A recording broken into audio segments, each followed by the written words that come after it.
Hi there, this is Popo, I hope you're all fine. Welcome back to the Matches New Era Tournament, Round 1. And today we're going to review the two games played between LilyLionMane and MadTanker. So let's get started.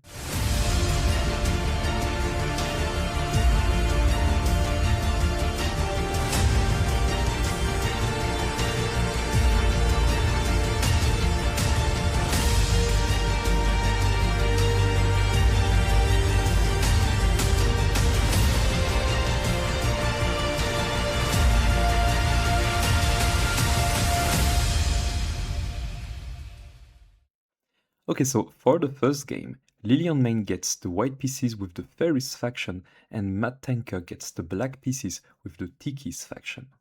The Fairies faction is a faction that allows you to capture your opponent's pieces without putting the piece on the square it's meant to land to capture. So you capture a very odd way with this faction, and that's very cool and tricky at the same time. For the Tikis faction, this faction allows you to change the pattern of your pieces. So basically, on certain condition or every time you move a piece, the pattern of the piece will change. So this is very hard to predict what would be the next move of the Tikis and also what would be the threats. So that allows them to get some very nice dynamic and also some very ugly tactics here. So you have to be very careful. And for me, these are the two most tricksful faction you can ever play against. So very interesting to have this on counter. The game starts with pawn to d4, we have pawn to d5, and already I can discuss this move. For me, this is not the best move to play against pawn to d4. Why? Because with pawn to d5, the fairies can decide to play the wisp to d3. The wisp is a queen by 2, so this is not that strong, but when it captures exactly 2 squares away, even if there's a piece in the way, so like this example, it can capture without moving. So what are you going to do without preventing this from being captured without moving? You can't do anything basically. So here, something that could be tried if you play on the d file to play pawn to d6. And then maybe your opponent can decide to play Pixie to f4. Pixie to f4 is a right move because it threats to capture this piece without moving. Because the Pixie is a bishop by 3, and on exactly range 2 and 3, it can capture without moving. And it can't capture range 1. So this piece is strong and weak at the same time. So you can play on that and push on e5, so the Pixie can't capture. So after pawn capture and pawn capture, the Pixie still can't capture, but it can decide to retreat to g3 and threat it again. But then you can push on e4, and somehow the material seems to be equal, and that would take a little time for these pieces to correctly get in the right place to capture this. So for example, you go with this, but somehow the Tikis can be able to launch their attack and try to get some cool development. And you'll see that activity is the key word for the Tikis faction. So here we have pawn to d5 and frog to f3. We have Moai to d6 and something weird happens here. You see that there is a new sprite with the Moai, but when it moves, the sprite changed. And this is because of the special law of the Moai.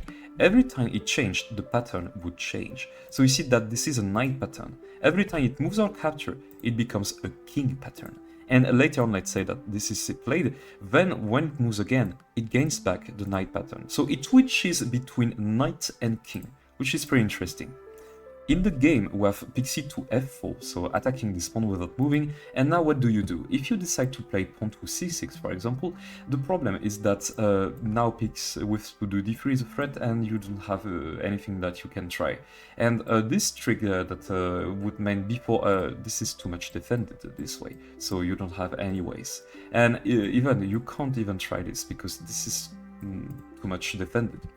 So unfortunately, a pawn to c5 is tried, and here it comes with a very concrete threat, because now if you decide to capture, this is a threat you can't capture as this is a recapture, so maybe the Pixie goes to g3, and now we have captures, and somehow the game continues. So here in the game, we have a rook to c3, which is played. Now we have Moai to c6, so as this is attacked, this is defended by the Moai, which is now a king. We have Wisp to d3, so now this is attacking the pawn. But maybe it comes a little late in the game, because now the Tikis can just push the c4 pawn, and now you can't capture as you're going to be captured. So the Wisp has to move back to d2, and now this d5 pawn is pretty safe for now. So we have Totem to f5 as trying to claim this square later on if there's some kind of exchange, and now pawn to e3 is played. Pawn to e3 is a very cool move because at the same point it defends a little the structure, at the same point it threats to capture without moving, and later on you'll see that this very nice e2 square would be very cool for the Pixie or for the Wisp to go to.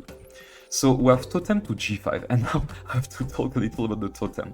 The Totem is a bishop by 4, but it can decide to passively slide one move off orthogonally, and if it does so, it would change this pattern, and not the sliding, the pattern change. Now it moves one square diagonally and captures, and seems to be very bad, but it can also move and capture by sliding on this cross-split-like type of move. So for example, here you see that in the game it threats to capture, and if you decide to go here, then it would crisscross and take. So very interesting mechanic here. But at any point, by sliding again one square diagonally, it would turn back into a normal bishop by 4. So in the game, the Fairies decided to capture with the frog, and then the Moai captures. And this is a rather decent trade here. Why? Because the frog is a very strong knight piece. It captures and moves like a knight, but it can also capture like checkers. So for example, if there's a piece on the way, it can just hop to the piece and capture it. And this is okay.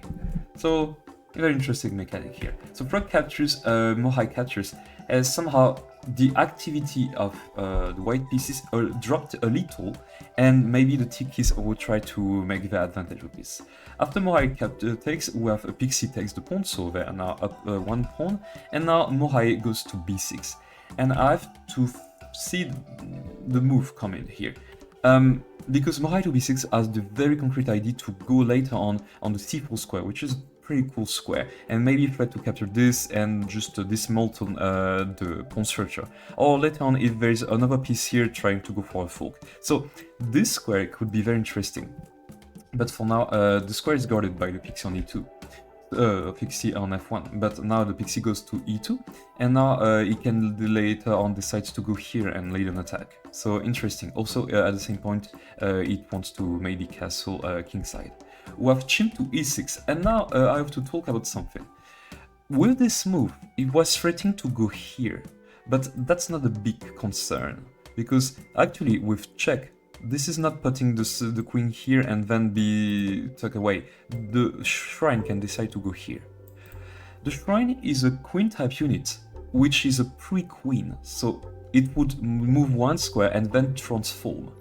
If it goes on the ring one square away, it would turn into a hog. Okay, and I will discuss this piece if this is played later on the game. But if it goes on the green square, then it would turn into a chimp. So you see that just going here, the position is okay. And somehow the Fairies don't have enough time to get advantage of the spin, because this is defended this way. So I don't know, after maybe you decide to go, I don't know, you castle, but I don't know, in analyze mode you can't castle, maybe there's a bug in the game, I don't know. If you play random move, then there would be this, and then this is forced to go back, and then the chip is not pinned anymore. So here in the game we have Chimp to e6, which is played, and now I have to talk a little about the Chimp. The Chimp is a queen by 2, but leaper by 2. You see that this queen can decide to leap here and leap here. So that's already strong, even the range pattern of 2 is weak. But also, this queen type unit can decide to launch some pieces. So for example, I play random move. It can decide to take a piece from the gate and cross it by itself, and then launching up to 2 squares. So this is like the throwing mechanic. So you can throw this here, you can throw this there, and you can also throw this here. Even this has no sense, but this can be doable. So very interesting. So here, after the Chimp to e6, we have Pixie to b5 check, and now the king decides to go to d8. I mean, another way to prevent this was just to play pawn to a6, but somehow it was not liked. So after Chimp to e6, Pixie to b5, king to d8, we have Wisp to e2. So I guess the idea is to go back to the light squares and try to get this, or even just control this square. I don't know. Now we have pawn to a6, which is played, and now kicks the Pixie, so the Pixie goes back to d3, and now we have pawn to h5. Pawn to h5 seems to be a very weird move, but it goes with a very concrete idea, is to develop the mask here. You see that since the beginning of the game, the sprite between these two pieces are different. It means that the mask would have different patterns depending on the color square it is on. On the light square, it would be a rook by 4, but on dark square, it would become a cross split 2. So it goes like this and then this cross split up to 2 squares. So very weird pattern and very tricky. You see that in the end game, the masks are absolute beasts. So here in the game we have pawn to f3, and I think that this is trying to control this square and also this square. We have pawn to h4, so trying to advance. We have long castle and pawn to h3, trying to get some kind of exchange and maybe put the Moai into the game. But here just a simple pawn to g4 just does the job. But now we have Moai takes f3, which is played, and now it goes with a very cool tactic. You see, as this threats the Wisp, and also to capture here, also to capture here, I mean, there are a lot of capture possible. You have to accept this. And now the Chimp launches the pawn to e4, and this is a fork. You can't even decide to take here, because after recaptures, remember that this doesn't capture one square away, so you would lose a piece. So after Wisp goes back to f1, we have pawn captures, and now you can just capture with the Wisp, and this is okay. I mean, maybe this ugly move can happen, and it threats to dismantle pawn structure and go here, but you can play the very simple Wisp to f3, and after captures, okay, the pawn structure is dismantled, but you don't have any attack here. Then the king would go here, and then the Shroom would go back to the attack here, I don't know. And this square is still defended, and you try to capture this pawn. So I guess the compensation is enough. But on the game, Shroom takes d3 is played, and now after Moai to c4, now it gets a little trickier, because if you try to go here after captures, now there's the Chimp to e4, and somehow you can't go here to try to disturb them, and the next threat is just to launch this pawn here, and that would go with a devastating attack. So here in the game, Wisp to s3 is played, and now the Shroom is exchanged between the Moai. And now this is the Tikis, which are up some material, but they are not up activity. I mean, the Fairies here are slightly much more activity than the Tikis. So we have pawn to g5 trying to restrict the activity, and now Pixie to e5 is played. Now this is attacking the mask, so it has to move. Eventually you could consider pawn to f6 attacking this, but the only problem is that that comes with a threat, with frog takes d5, and now because of the front ability it threats to capture this with a check and a fork. So you have to move on, and maybe if you try to go here, then that would be threatened again, and now you don't have a lot of good squares to go. So if, for example, if you decide to go here, this would be just captured. The only problem is that if you pay attention, is that that can be captured this way. So actually you can't capture this pawn on f6, but somehow you gain the e4 pawn and an a5 pawn, a d5 pawn, excuse me, and that would be a slightly good advantage here. So here instead we have max to h6, which is played, and now we have a Shroom to g1. Why? Because this is attacked this way 2 times, so you have to defend it. So now we have a mask to c8, which is played. I mean, you can decide to go with the Totem here and try to get an attack. The only problem with the Totem here is that after you decide to go back, for example, it goes with a threat here. And you don't have a good move to play. If you decide to capture this, then I'll capture back with the Shroom, and this is a double attack here that you can't defend. So that's pretty sad here. And actually, remember that this threats to capture without moving. So not that easy. So in the game we have mask to c8, and now the Wisp captures on d5. And very interesting is capturing without moving just allows you to launch the pawn here and later on to try to get this here. So it helps a lot for the activity. In the game now we have Totem to d6, and again I'm not that a fan of this move. Because there's again this kind of move that is cool, and after captures, let's say, and captures, then you're okay with the position. So yeah. Whereas Wisp to e4, which is played instead, and I'm not sure this is the right move. I mean, you have all the activities of the world, and you can gain this pawn, excuse me, by putting the Wisp here on e4, it allows very happily the Tikis to trade with Chimp takes f4, and after Frog takes f4, now you have Totem takes c5, and now Pawn takes c5, and you have this ugly pawn structure that would help the Tikis to get back into the game.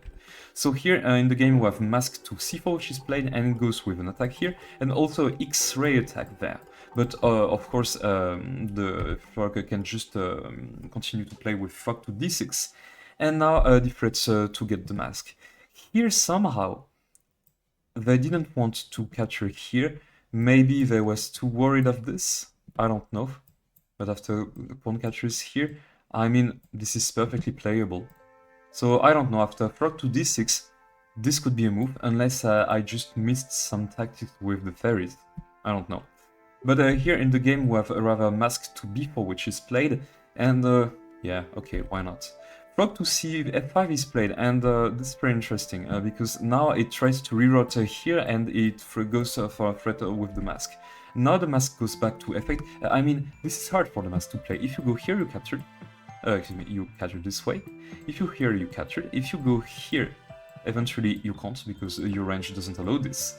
So the mask goes back to f8, and this is a very good way to just push the mask back. So now we have Shroom to g3, and this pawn can't be defended in any way. So now the mask goes back to h7, so trying to defend again the pawn. But now we have a pawn to c3, kinking the other mask. The mask goes back to d5 because, I mean, okay, you can decide to go to this square and try to threat, but then the Frog just simply and very calmly goes here, and now it defends this pawn, and even if you take it, that would be check, and that would be a threat over here. So yeah, now with pawn to c3 we have mask to d5. Remember that there's still a pressure over here, and later on you'll see that this pawn would very quickly fall. We have Frog to d4 here, so trying to replace and maybe try to go for this, and that would be interesting. And now, I don't know, the black pieces decided to play pawn to b5. And pawn to b5 is a huge blunder actually, because the Fairies can very simply play Frog to c6, check. And after, let's say you move here, king c7, then you can just snap the Frog to e4. And now there's a threat of capturing here and capturing here. And somehow you can't defend in any way the capture of this pawn. So yeah, you have to just concede one of your pawns, and the Fairies are slightly winning here. So here we have king to c2 instead in the game, so not seen, seems like. We have mask to h6, so still not seen. And now king to d3, so we have pawn to f6, so still not seen. But I mean, after the king moves here, you can't because this is pinned. But I mean, if you play something like this or something like this, maybe you can try to go later for this threat, I don't know. Pawn to e6 is played, so I mean, here there was a threat to capture, so of course you have to play against that. So pawn to e6 is played rather than allowing the mask to go back into the game. But the only problem is that that allows mask to e5. And now what do you do? Because this pawn is about to be captured. Actually, you could try pawn to e7 with check.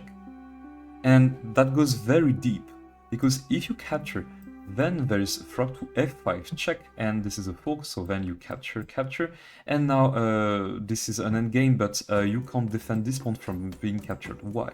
Because the Shroom is a rook type unit that can capture with moving. For example, let's say you go here, then you would move to this square and capture the pawn in the way. So this is also an absolute beast. So after this, maybe you can try to play, I don't know, something like this. The only problem is that now you can try to play Frog to f5, and that defends the pawn. That threats to capture here. So for example, let's say that you decide to move back. Do you have the next move, which could be played? Or simply promote to a Frog with check. And now you have to capture, then there's check here, then captures. And now you see that again the Fairies are better placed, and they're even up to more natural here. So after this, maybe you can try to think about king to e8, but then again, Frog to f5 would be played. And let's say after this, then you have the ugly check that goes here. And after, let's say, king to d7, then you can promote to Frog with check.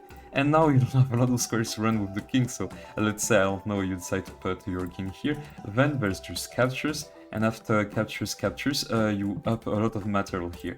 So this is very hard. Let's try to cover our last line. After this, where can you go? I mean, you can try to go here. The only problem is that would promote to a frog, and your range is not sufficient to display this. And of course, after this, if you capture with this, then this is a very simple fork. And then after captures, again we go to the same position where you can't defend this pawn from being taken.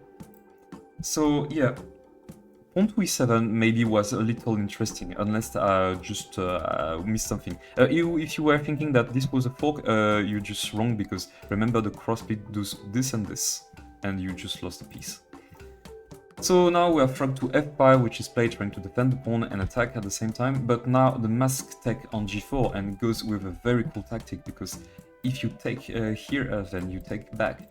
And okay, you can try to go back for this kind of tactic, so I'll just show you again, king to e8, then frog to d6.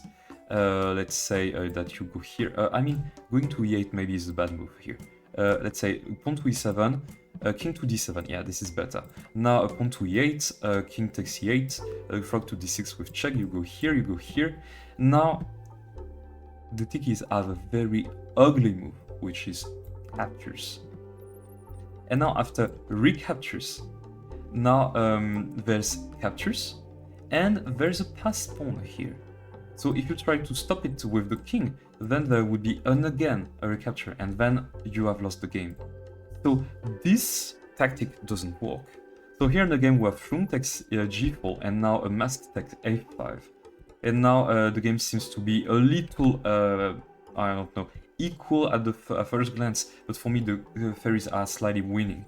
I mean, here there's a pawn that if something is removed from here, then you can have some big advantage. But Shroom to g7 is played, and now we have mask to d5 check, king to e2. I mean, if you play this here, now there's mask to e5 with check, and after king moves, cross split, and you lost, so you can't play here.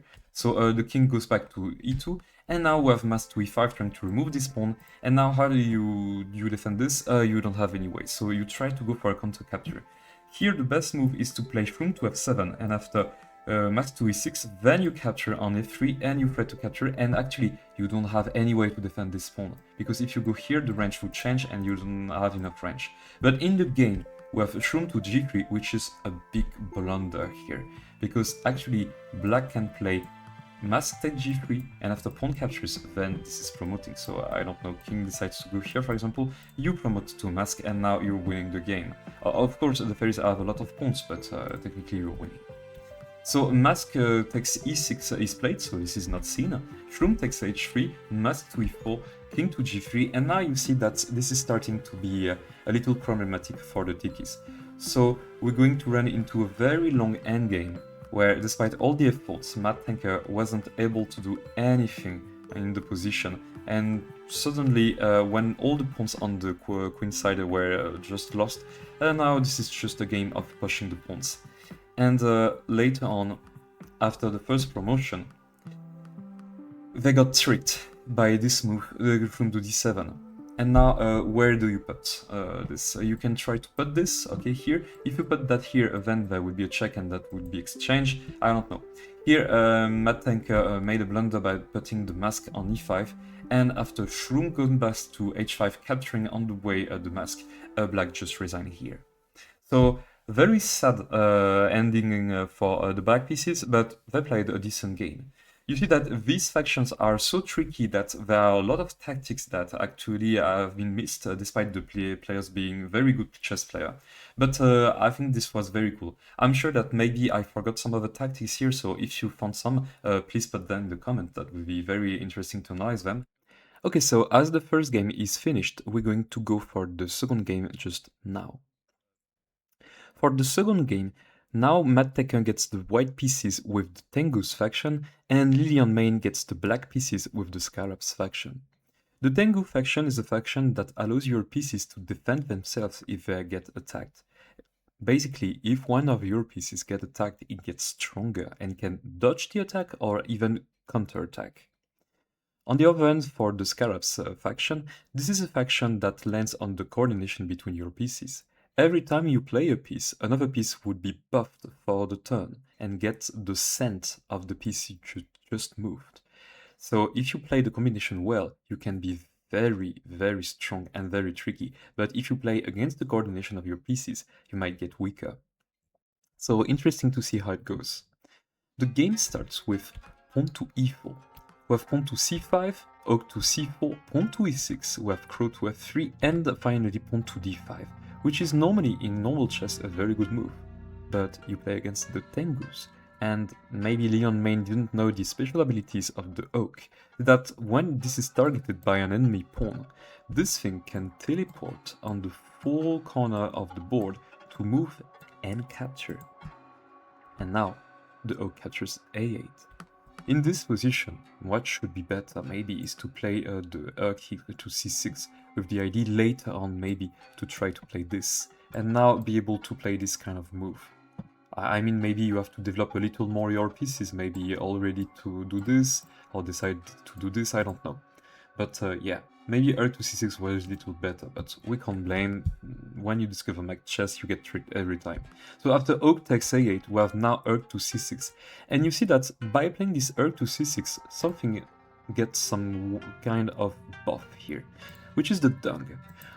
The dung is a rook type unit, but every time a knight is played, it can move on the next turn also like a knight, which is very cool. So it can decide to develop this way. And that's a very odd way to begin a game. So we have pawn captures, pawn recaptures, and now short castle. Stack to e6, we have now oak to b7. Now, why? Because this is threatened by the rhino, and basically you have to take. See that because my stag have moved, it buffed now both erks, and the erk now gets the bishop sent for 2 squares.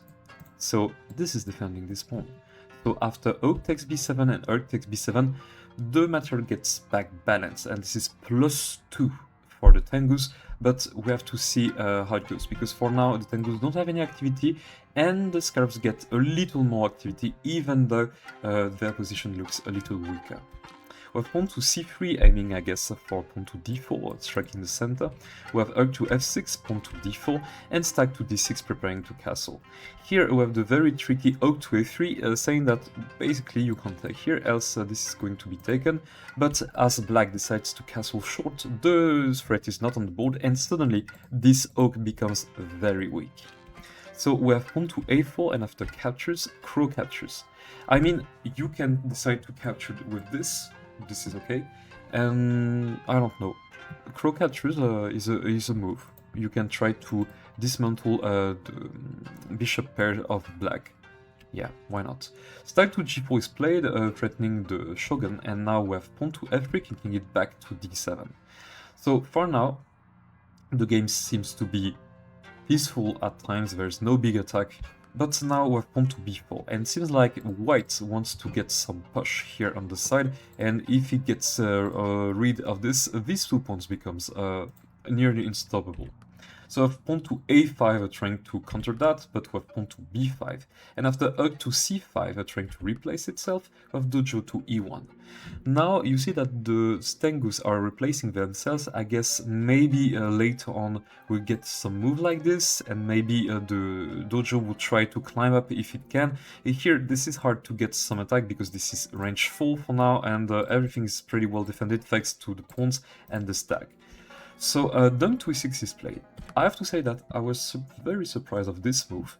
I was thinking that dung to e8 was sufficient, unless I just missed a tactic, I don't know.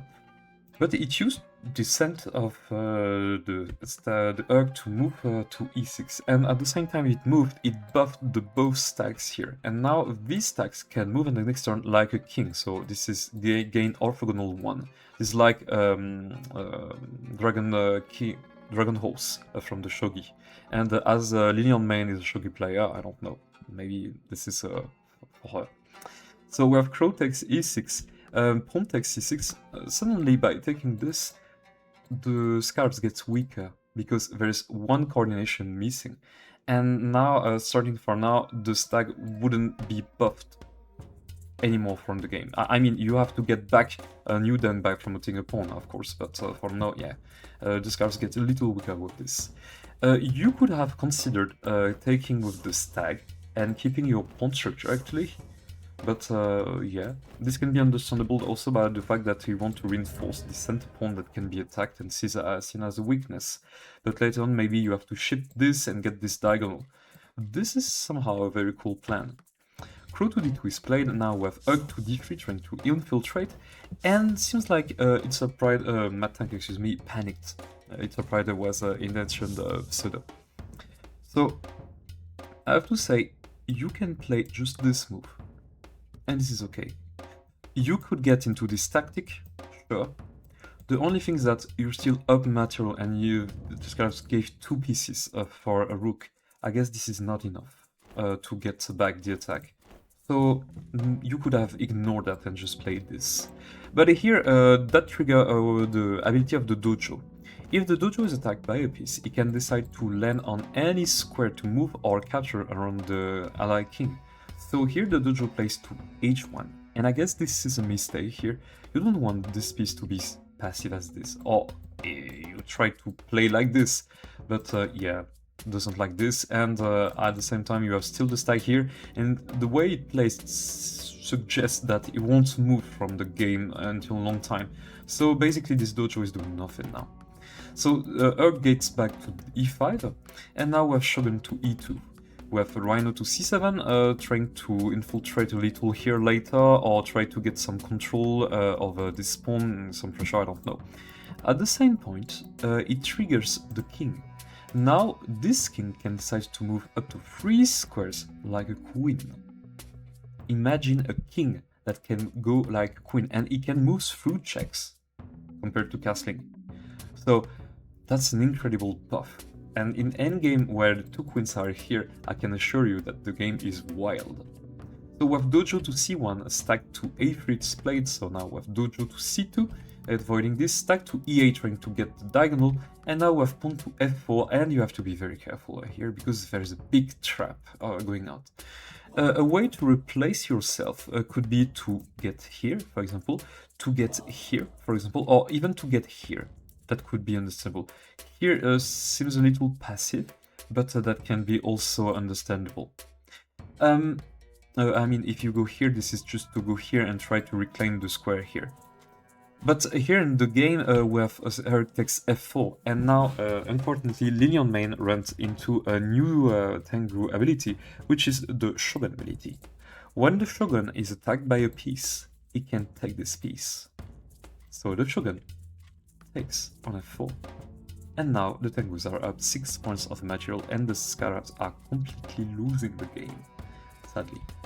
So we have pawn to e5, not trading, of course. Shogun goes back to f2, stag to d6 claiming the diagonal, dojo to a2 attacking the stag that goes back to d6, and now we have oak to b6, which is a pretty good move, in the fact that this is a fork for a pawn.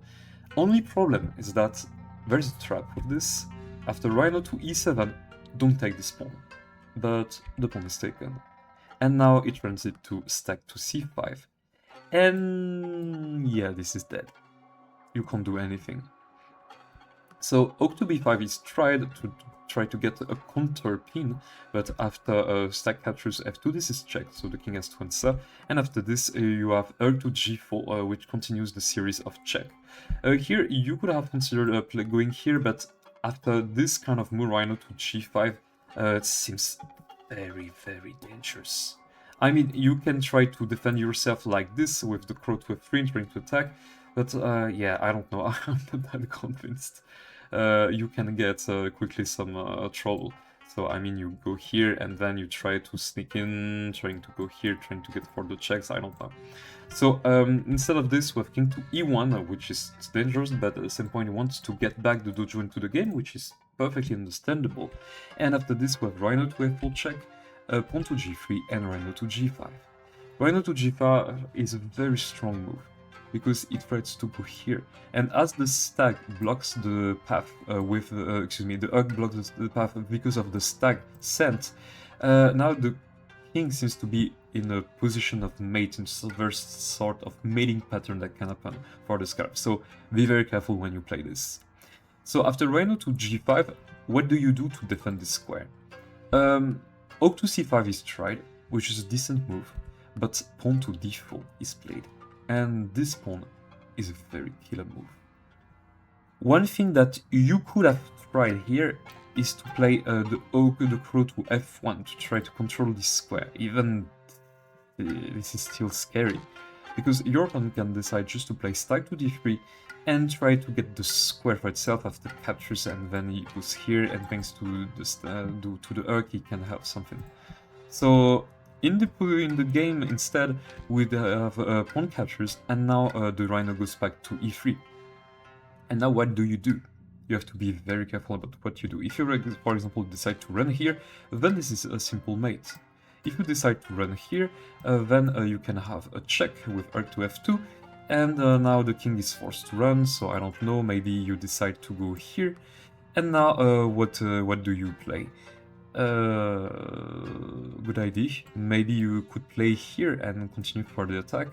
So I don't know, Rhino to c3 check could be an option, and if you decide to run here, then you would have problems, so maybe you slide the crow here, and then this can happen, I don't know. For example, let's say that you defend this way with the dojo, then now the Urk goes to d3 with check, and now the king is forced to run here, and now, okay, this is attacked, so you have to defend a little your piece, so I don't know where you're gonna go.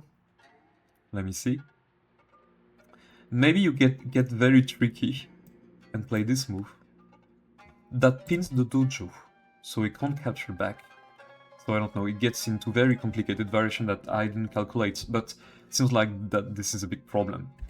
So instead the crow slides to e2, and this is one of the ability of the crow. When this piece is attacked, it can decide to land on every square surrounding this piece. Is that for move, but not capture. So the crow slides to e2, and now the stacks go to d3, and it threats some very powerful stuff. For example, if you decide to go here with pawn to e5, now you can decide to go here with check, to e3. This is actually very difficult if you go here, but this is also very difficult if you go here. I mean, there's so much pieces attacking everything that this is very difficult to find your way. For example, if you decide to go here, then you take with check, and now this is also forked to this, so maybe you use the dojo to take, maybe you use this one to take, and then you're going to take this, and then you're just going to take, oh no, if you take here, you're dead, so maybe you're going to take this one, so I don't know, I can't take with this because there's a bug, it doesn't recognize this as a king in the analyzed mod, but let's say that you go here, and you decide to go there, for example. Now we are in an endgame where the Tengus are up one pawn, but seems like the Scarabs have a little more activity and a little more tricks. With a Queen and a Knight type unit, you can do some big damage here, so the endgame would be very difficult. In the position, instead, we have dojo to f1, with an idea that is not that bad. If you take, then you can retake back. The only problem is that if you capture and capture back with either one of the two dojos, then the Rhino c1 is checkmate.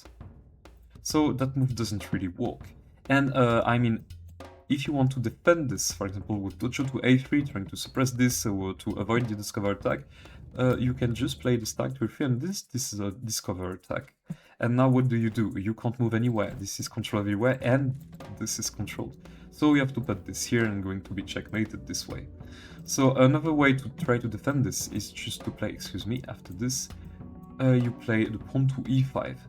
And now you just take the oak here, and after, let's say, captures, now we get into the same endgame that we discussed before, and somehow the position gets tricky. I don't know if you decide to play Rhino to c3, for example. Now we have king to d1. Oh, maybe you have this kind of stuff and you can do exchange.